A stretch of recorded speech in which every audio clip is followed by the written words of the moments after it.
Look. Written by Sepia Wolf. Narrated by Brian McKee.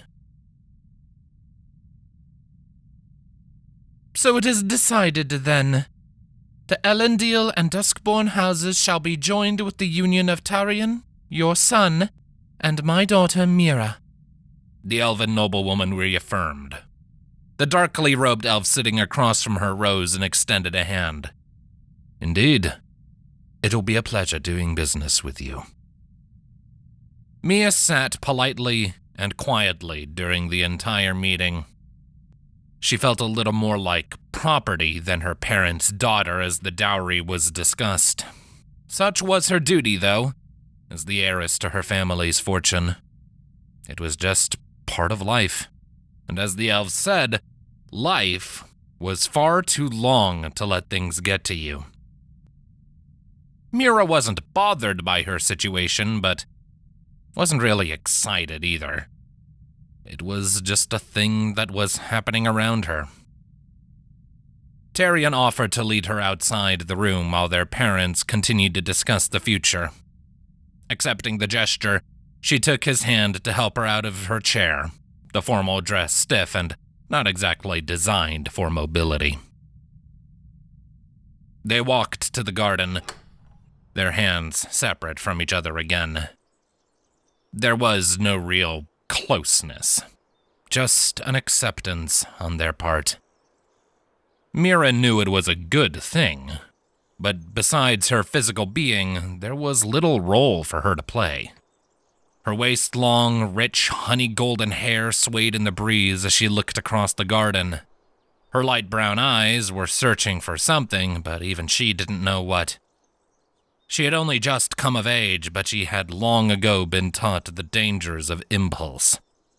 Things like adventure, traveling, even love were all products of impulse in the eyes of the more sophisticated elves. All things that could lead you to feel loss and pain, when you could instead spend your generous lifespan perfecting your life. So, what does House Duskborn look like? Meera asked, taking it upon herself to break the silence. It's made of dark stone, a prideful tribute to our namesake by my ancestors. Unfortunately, as a military family, we've many training yards and very few aesthetic areas around the main house, Tarion said. Though the stone is dwarven cut, and the building itself of a human design, so that might be appealing. Meera tried to picture it, but it really didn't hold her interest. She already knew that she'd barely see her future husband, so she was already wondering how long they'd wait until they decided to have children. Another idea that Meera didn't really have any feelings about. It was just another thing she would do one day. At the very least, raising a child would be something to do in her new home. She felt like she should be happy. Her life was panning out the way every successful elf would have hoped, but their emotions were so lacking that she wasn't really sure happy was the right word. An appropriate word might have been pleased. She was pleased she was in a prestigious family. She was pleased her marriage would merge hers to another prestigious family. So overall, she was pleased with her life. The forced conversation had ended as abruptly as it started, the two of them knowing that they would need more time to be able to bond as a couple. As elves, they had plenty of it. For the next few months, while the wedding was being planned, Meera focused on her studies. The mages had been teaching her beginner's magic, and she enjoyed sewing and embroidery. The wedding was another thing that she didn't really worry about. She wished she could pick the flowers or the colors, but as a union of houses, the Elendil and the Duskborn colors and flowers were already being prepared. She instead focused her time designing outfits for mobility. She wanted to show some support for her future husband, and so she wanted to learn with some of the soldiers and guards that would come for training. For that, she'd need something to wear besides her usual gowns and dresses. Her parents applauded her forward thinking, believing it would further strengthen the bond of the families if they saw their shared interests. Meera had smiled at that. Compliments were a rare commodity of the elves. She put the finishing touches on the vest, deciding to turn in for the night and start working on a pair of breeches in the morning. As she entered her bedroom, she heard a quiet clatter coming from her vanity. Her eyes widened as her gaze fell on a man standing near it with her jewelry box in his hand. Guards, come quickly! Meera gasped, backing away. The human lunged for her, grabbing the young elf and holding her from behind, one arm tightly around her neck, the other holding an open vial close to her face. He hissed in her ear, a mixture of fear and anger in his words. "Not another word." Footsteps running down the hall had him twist frantically, keeping Meera between him and the door. 2 guards came through, freezing in place when they saw Meera in the clutches of the thief. "Lady Meera, are you all right?" Meera tried to nod, but the man's arm tightened more around her neck as he backed toward the window. "Back off, or I'll make her drink this." The guards warily eyed the glass vial, approaching cautiously. "Let her go. You have done nothing that cannot be forgiven. I'm sure the Lord and Lady will grant you leniency if you surrender." "Yeah, right. I'm not taking anything a noble says." He was cut off as he stumbled over Meera's footstool, flailing a bit to right himself. The hand with the vial tipped, the liquid inside splashing over Meera's face and into her eye. She cried out as her skin and eye immediately began to sizzle, the burning feeling only getting more intense with every second. She fell to her knees, covering her face with her hands and trying to rub her eye clean. But she only succeeded in burning her hands, curling on the floor and sobbing in agony. The guards rushed to her side, the thief running to the open window. He paused for a second, hesitating as he looked back. Removing a satchel, he dropped it on the floor. Behind a bandana he was using as a mask, it looked as though he was about to say something, but the sound of the bag and its heavy contents hitting the floor brought the guard's attention back up to him. With a final grimace, he ducked out the window and disappeared into the night. Meera was rushed to the infirmary, her screams of pain echoing through the entire estate. The physician commanded the guards to go fetch the cleric as she tried to flush the poor elf's wounds with water. Eventually, the searing stopped, but the stinging pain did not, leaving Meera moaning in delirium as the cleric and her parents rushed to her side. "What is this?" Meera's father demanded as the cleric summoned a glowing white light in her hands and pressed them over Meera's wounded hands and eye. "Acid," the cleric responded, maintaining focus as she soothed the girl's pain. "Thieves use it on more complicated locks they can't pick. It was my first assumption when the guards told me her assailant had a vial pressed to her face. Can you heal her?" Meera's mother pleaded, putting a reassuring hand on her daughter's shoulder. "I can, but it will take several treatments. Her face will be easy, but the eyes..." She tentatively raised her hand to look at Meera's injured eye. "Eyes are much more difficult to mend."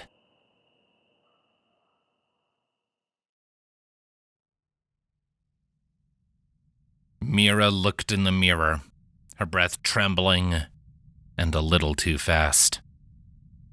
She wasn't seated at her vanity, but leaned over it, her face as close as she dared get it to the mirror.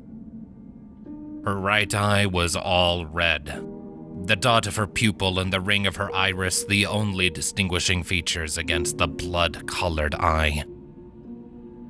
She hadn't been able to see out of her right eye since the incident, so she had to turn her face at odd angles to be able to even try and get a good look at herself. Her skin around the eye was scabbed and dry, the first few treatments working more on the deeper tissues to reduce any scarring. Her right eyebrow had completely burned away and left her fair brow looking barren. It was not a pretty sight. But what really had her worried was that she truly feared that she could have died. The initial shock of it made it hard to process for her. The thoughts in her head spinning and all of her repressed feelings that she had learned to ignore all seemed to want to make themselves known at once. Meera? You're late for your appointment. Her mother knocked on her open doorframe. Meera took a shaky breath before following. Coming. As they walked, her mother gave a disdainful look at her daughter's posture. Stand up straight. Eyes forward. You are a lady, Meera. Meera swallowed and nodded, giving a half-hearted effort to straighten herself and put on a dignified face. It was difficult. She wanted to shamefully turn her face away whenever she crossed paths with anyone else on the way to the infirmary. Did they catch the thief yet? No, her mother said indifferently. Are they even looking? Meera felt a little heat of anger at her careless response. There's no point. Her mother rolled her eyes. Calm yourself, Meera. Calm myself? I was attacked, and my own family doesn't think it's important enough to find the person responsible. Meera felt tears welling up inside, the salt stinging the sores left by the acid. Nothing was stolen, and you will be fine in a few weeks. Her mother hissed quietly as they passed more servants. No point in wasting time and resources when all will be forgotten over time. Now calm down. Meera clenched her teeth, feeling her pink lips tremble as she tried to swallow down her emotions. She felt hurt that her mother seemed to care so little. Maybe angry, too. All these things she had never really experienced or thought she would have to deal with before were making her lightheaded as they fought for dominance over which one would erupt from her first. She kept silent.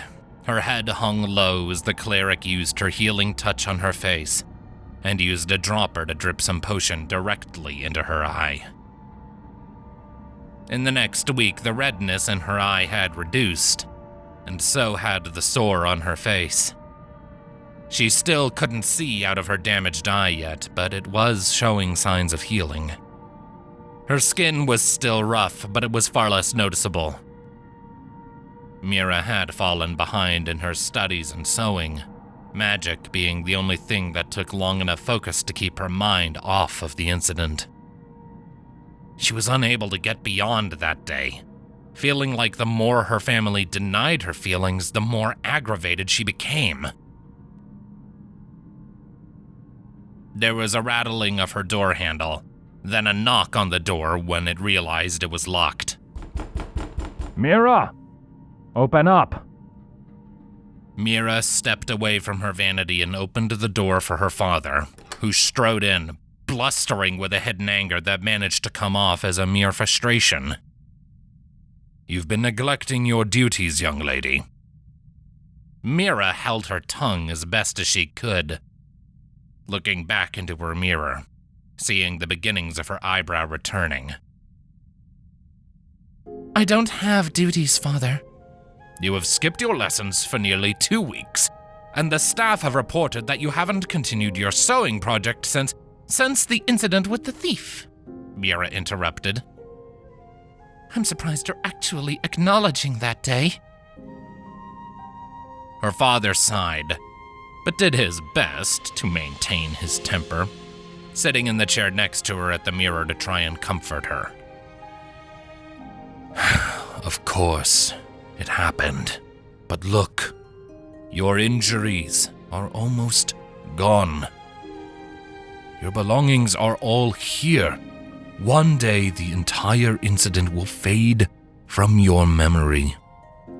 With nothing permanent happening, it won't even be worth remembering. Your mother and I just wish you could see that. But it could have been permanent. Meera's voice wavered, daring to believe she was finally feeling some affection since that horrible day. If he had a knife, I could have lost my eye, or even been killed. But you didn't. So why are you so hung up on it? Her father tried to keep his supportive tone.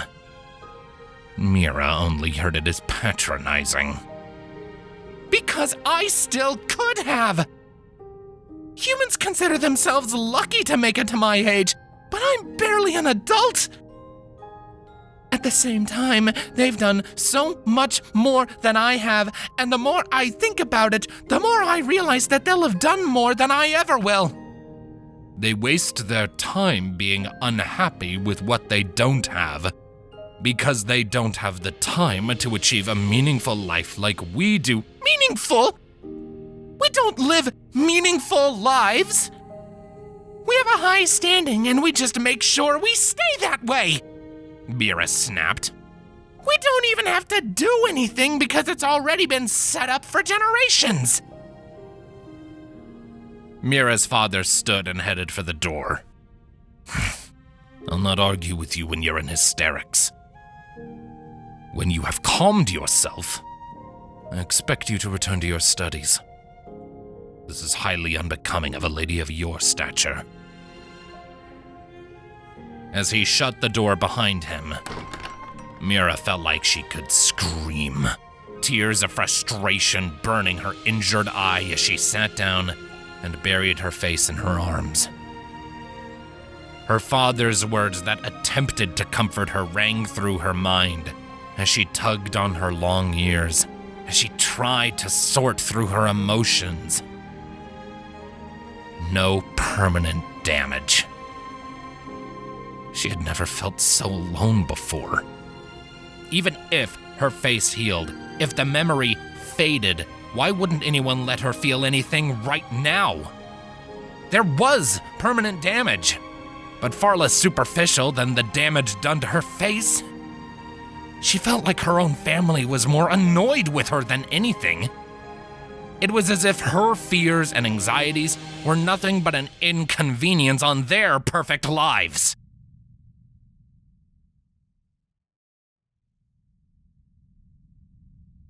The following week, there was a softer knock on her door.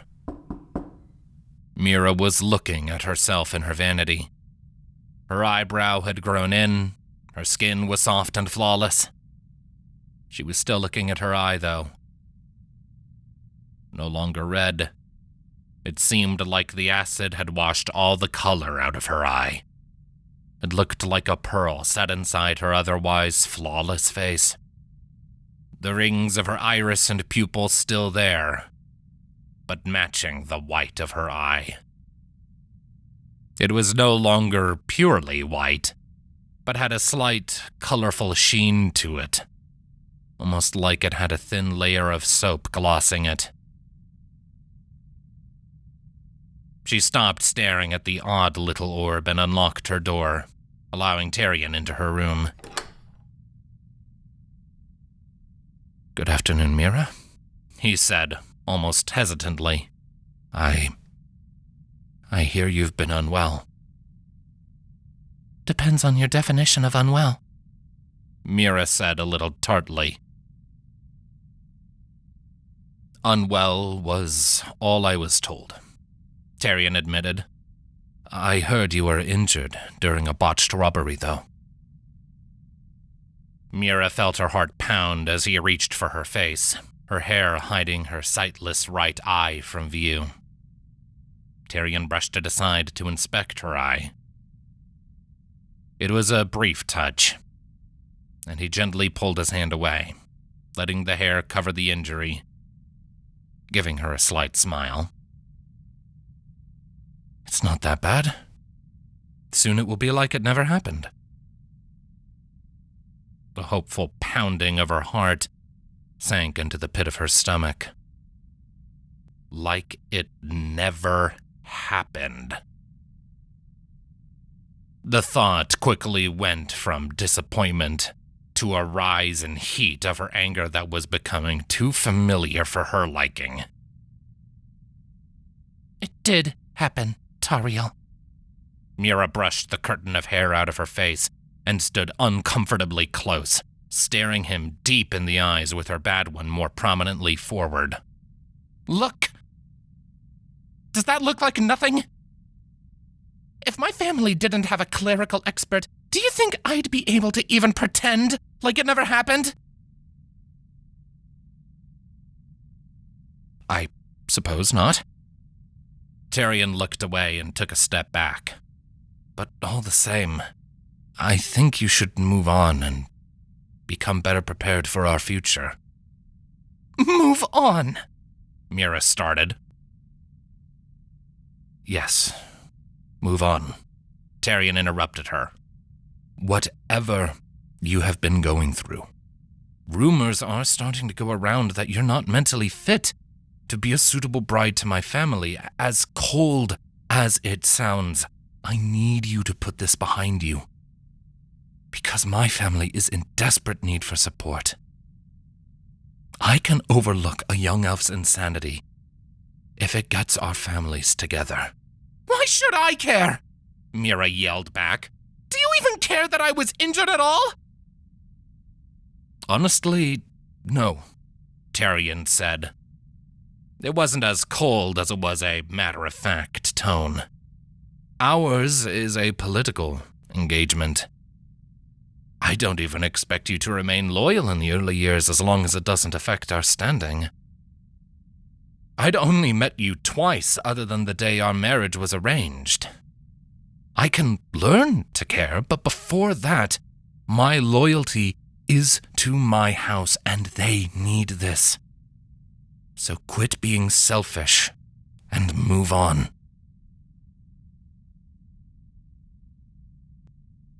Wow. Meera felt herself deflate at the complete business manner she had just been addressed. It was like she was being scalded. Like a child. Thank you. I think I finally realize what I need to do. Really? Tyrion was taken aback. I'm glad to hear it. I shouldn't have been so callous, but I'm glad it helped. I'll see you then. Yes. You will. She said as he walked out the door, closing it behind him. She sat in front of her vanity again, looking at her eye now that she had brushed her honey gold hair behind her long elven ear. Everyone will. She dug into one of her drawers and pulled out a pair of shears. Looking in the mirror, Meera felt her hands tremble as she held the scissors in one hand and picked up a length of hair in the other. She wasn't entirely sure of what she was doing or even if she would do anything. But the more she stared, the more she felt she needed to. No one saw her for what she was or what she needed. No one was willing to see. But she would make them look. She lifted the shears to her hair and began cutting. What once reached her waist was being chopped to barely longer than her chin, golden strands falling to the floor as she snipped away years' worth of beautiful hair growth. When she was satisfied with the new length, she looked again. She was almost disappointed. She looked a little wild. Her lengths needed a little evening out. But what really seemed to bother her was that her hair still hung like a veil over her right eye. She wanted people to see it. She needed people to see it.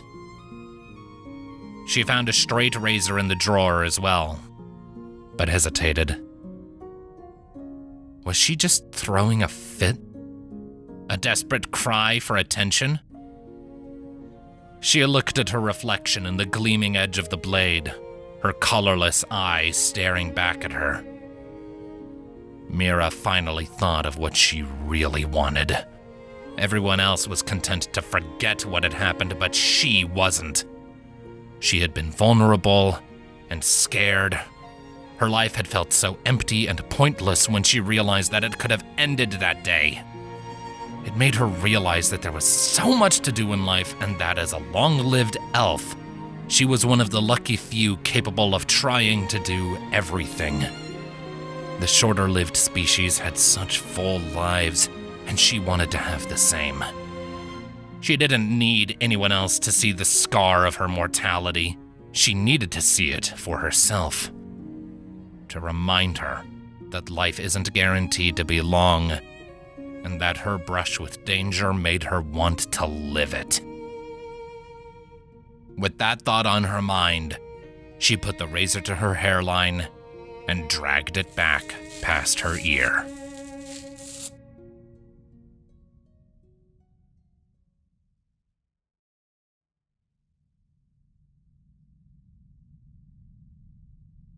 I hear that despite an outburst with her hair, Lady Meera seems much more focused again.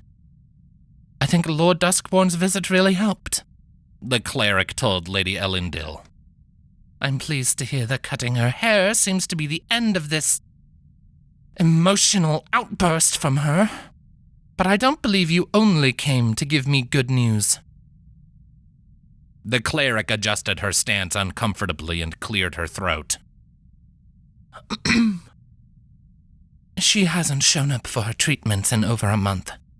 I am afraid that it's reached a point where I can no longer heal any of the damage. Meera's mother straightened up from her paperwork and eyed her. What is her condition? Her vision was never restored, not even slightly. Color never returned either. I'm afraid it's permanent, as it is now. Lady Elendil rose from her chair and strode down the hall to her daughter's room. For the first time in ages, it was unlocked and open again. Peeking inside, Meera wasn't in front of her vanity either, but sitting on her bed, sewing her outfit she'd started long ago to train with the soldiers at the Duskborn estate. Her short-cropped hair had been trimmed and evened out, the back done up in a loop to keep it off the back of her neck. The right side of her head had been shaved to the scalp, the fine fuzz of the new growth finally coming in again, almost suspiciously slow. But Lady Elendil was willing to overlook it all as she watched her daughter calmly stitching the seams of the detached sleeves that matched the vest. Hello, Mother. Meera looked up with a smile, the discolored eye shining painfully obvious without the cover of her hair. Meera, dear, her mother said back. It's good to see you mostly back to yourself again. Meera's smile got slightly wider, as she seemed to be choosing her words carefully again. I had some clarifying moments that made me realize what's important. Hearing the proper tone and words of a lady again, her mother was visibly relieved. She smiled at her daughter and left her to her sewing. No sense in getting upset about things that couldn't change. It was unfortunate that her beautiful eye couldn't be restored, but otherwise, she believed she had the same daughter back. The following morning, however, the guards were frantically searching the estate. Meera was gone, along with all of her valuables. The only articles of clothing missing were the pieces to the outfit she had made. All of her money and jewelry was gone, but everything else remained untouched. There was no indication how she had departed, or if it was of her own free will. The only thing anyone could agree on was that they had no idea where she went.